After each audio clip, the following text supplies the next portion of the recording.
Hello everyone, my name is Shoikat Rai and together with Edison Sosa, we are excited to present our project titled Hybrid Power System Optimization using Homer Pro and COMSOL Multiphysics Kasabonika Lake scenario. This project was completed as part of the MESE 990A course at Memorial University. We were supervised by Dr. Amin Etminan and guided by Dr. Mohsin Jamil throughout this work. Outline. Here's a quick overview of today's presentation. We will begin with the background and challenges in power generation in remote areas, followed by a brief literature review to frame our problem. Then we will present the site-specific data for Kasabonika Lake and explain how we designed and evaluate the hybrid power system using Homer Pro. We will also discuss the thermal behavior of batteries using COMSOL Multiphysics, and finally we will conclude with key findings and future directions. Introduction. Remote communities like Kasabonika Lake First Nation face major energy challenges due to their geographic isolation. They rely heavily on diesel generators, which are not only expensive to operate but also contribute significantly to air pollution and environmental degradation. A more sustainable solution is to integrate hybrid renewable energy systems combining solar, wind, and battery storage. This approach reduces diesel dependence while ensuring reliable and cleaner energy supply even in off-grid situations. So, the main goal of this project was to explore a safe, optimized hybrid power systems to serve this community while minimizing the environmental impact. Literature review. Several studies have highlighted the health and environmental impacts of diesel engines. Feuerbach and Brook emphasize that emissions like CO2, PM2.5, and nitrogen oxides from diesel contribute to respiratory illness in both humans and animals. Zhang showed that palm biodiesel can reduce hydrocarbon emissions by half, while Hasderi demonstrated an 11.5% carbon reduction by blending biodiesel with diesel. However, despite these benefits, biodiesel alone is not sufficient. On the social side, Marsa notes that renewable projects in indigenous communities sometimes face pushback due to historical and cultural concerns.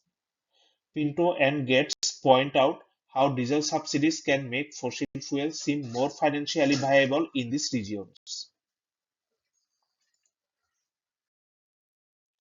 Other researchers focused on technical improvements in hybrid systems. Oeng and Kumar reviewed advancements in energy storage, including thermal and electrochemical systems that enhance system reliability. Natural Resources Canada supports projects like D3ES and SRES aimed at strengthening grid flexibility in remote areas. Studies like those by Estinger and Islam showed that hybrid solar and wind systems could reduce diesel fuel uses by over 50% in Canadian communities. Al Mahaboob's work on floating solar PV addresses land constraints, while Mojumdar used Homer Pro in Bangladesh to find cost-effective hybrid solutions. Together, these studies provide a strong support for our dual software approach using Homer Pro and COMSOL. Kasabonika Lake Community Data. Kasabonika Lake is located in northern Ontario, about 448 kilometers northeast of Sioux Lookout. The community currently has a total generation capacity of 3,260 kilowatts, mostly from diesel.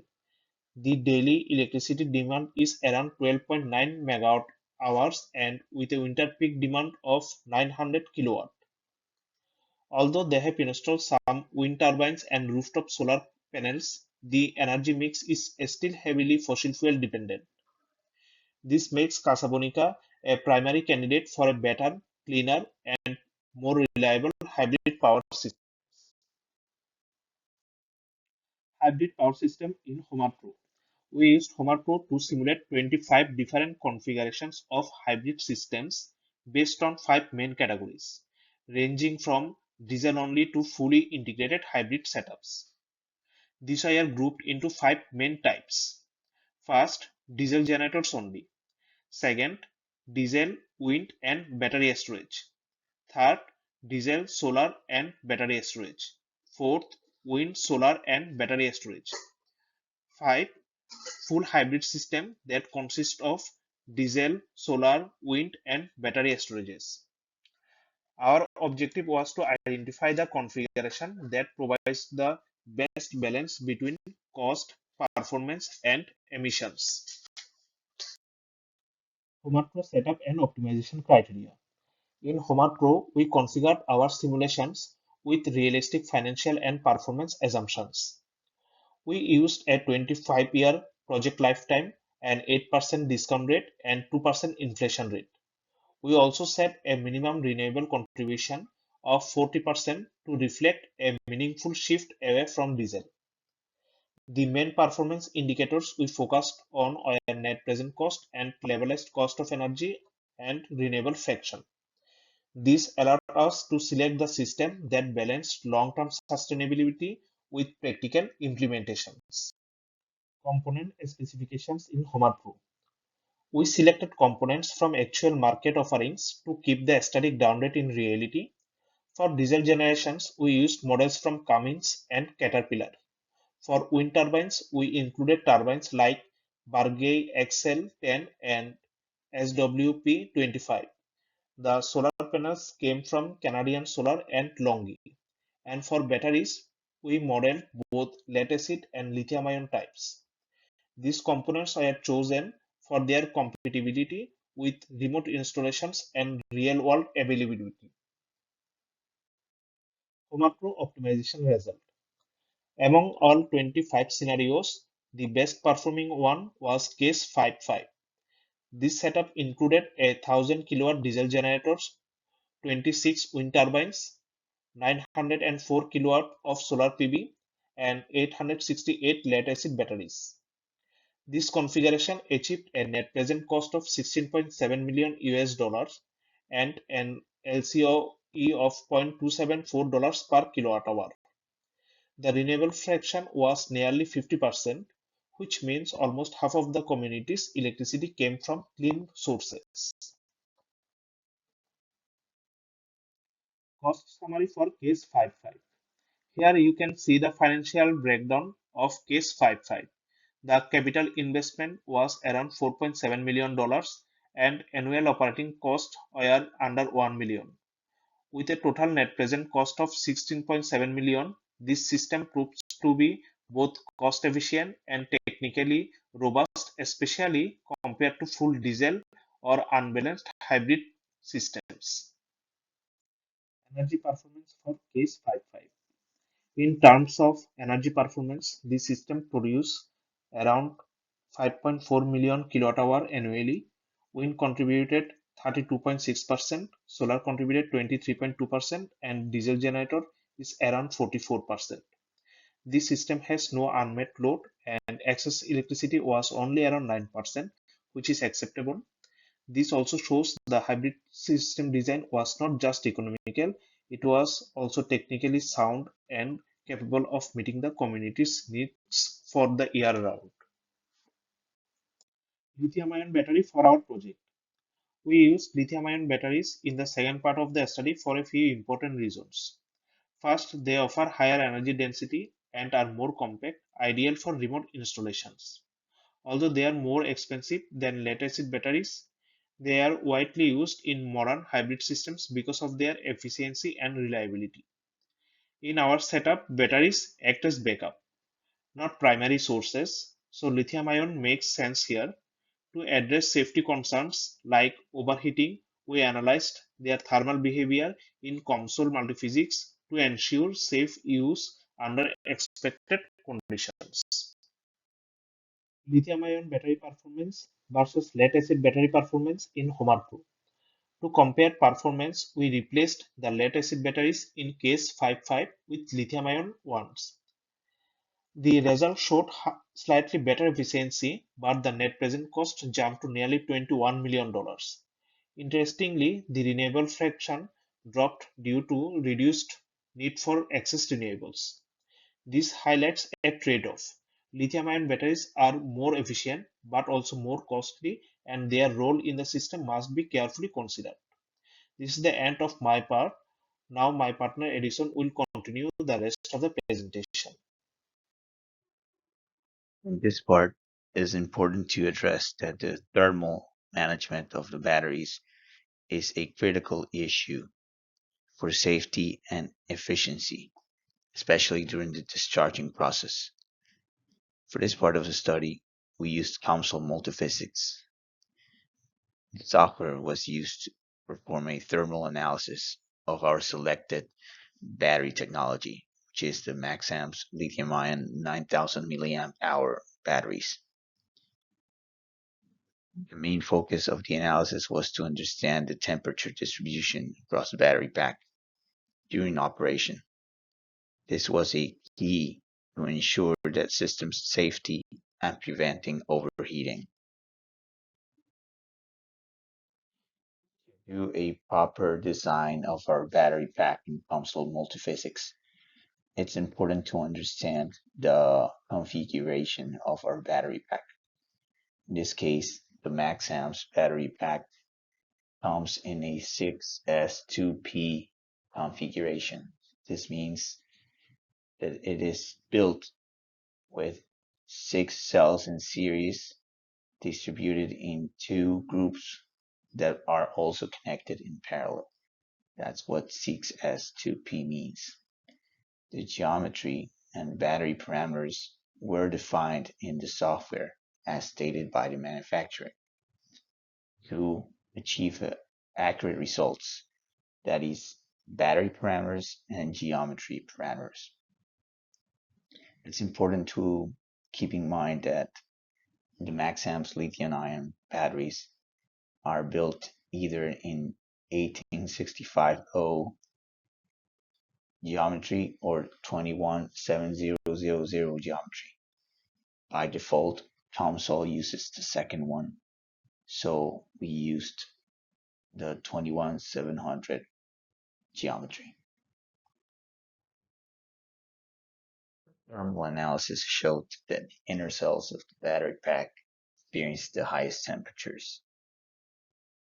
This is typical and normal since these cells are located in the center part of the battery pack, so their exposure to the surrounding environment is limited compared to the outer cells. Ensuring proper cooling of these inner cells would be crucial for the safety and longevity of the battery pack. This is an important lesson learned from the analysis. At the temperature variation across time, we can see that approximately after 80 minutes of the discharging process, the peak temperature was achieved. As you can see in the plot, the temperature rised up to approximately 27 degrees in the cells located in the center part of the pack. The cells located in the outermost part of the pack experienced a lower temperature, somewhere around 26 and 26.5 degrees. This information helps us understand the battery's cooling requirements and prevent a thermal runaway. Now that we have seen the temperature behavior of the pack, we can shift to the voltage variation over time. These are the key observations.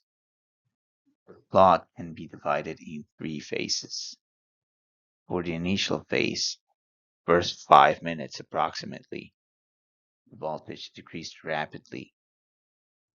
This is understandable because the slope is really steep in this part. In the middle phase, approximately the next 25 minutes, the voltage remained relatively stable.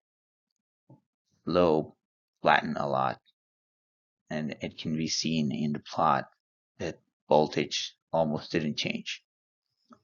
For the final phase, voltage began again to decrease, not as rapidly as in the first phase.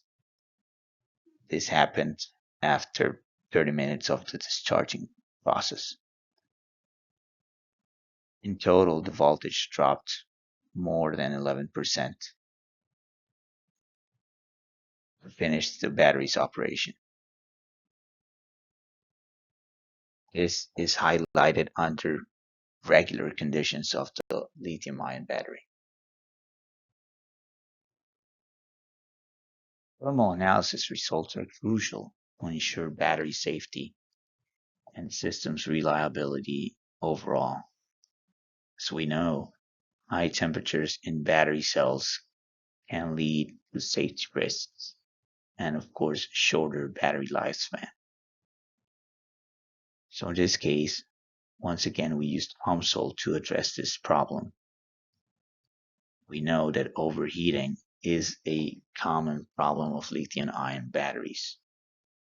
So, to simulate this part and understand under what circumstances this could occur, we proceeded to overload batteries.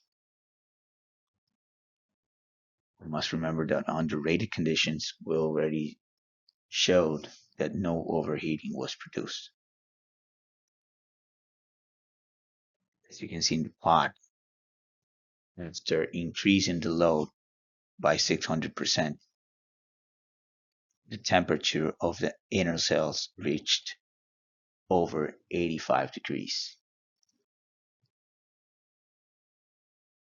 Referring to manufacturing data, we know that cells can become unstable over 60 degrees. The shown analysis can help us now to optimize the cooling systems and battery pack design so we can keep safe operating temperatures. To conclude, this project demonstrated that a hybrid power system using wind, diesel, and battery storage can be reliable, cost effective for the remote community of Kasabonika Lake First Nation in Ontario province. Homer Pro helped identify the best configuration, while COMSOL's thermal analysis ensured safe battery operation. We did see that batteries under normal conditions will not overheat. This will only be produced if we overload the batteries. In the previous slide, we could see that under a 600% overload scenario, temperature of the battery pack would rise to critical values. We also learned that battery pack after Homer's intervention would remain as a backup plan. This supports the investment on lithium-ion batteries, considering that the literature review points to vanadium redox batteries for wind turbine technology. However, there's no point in investing in vanadium redox if the batteries are going to remain as a backup plan. Lithium ion are still the preferred technology because they're cheaper. And we can add now that there's no safety risks by selecting lithium ion pack. This system can be optimized further to increase renewable energy penetration and improve battery performance. As we mentioned before, for now, best option implies only wind power.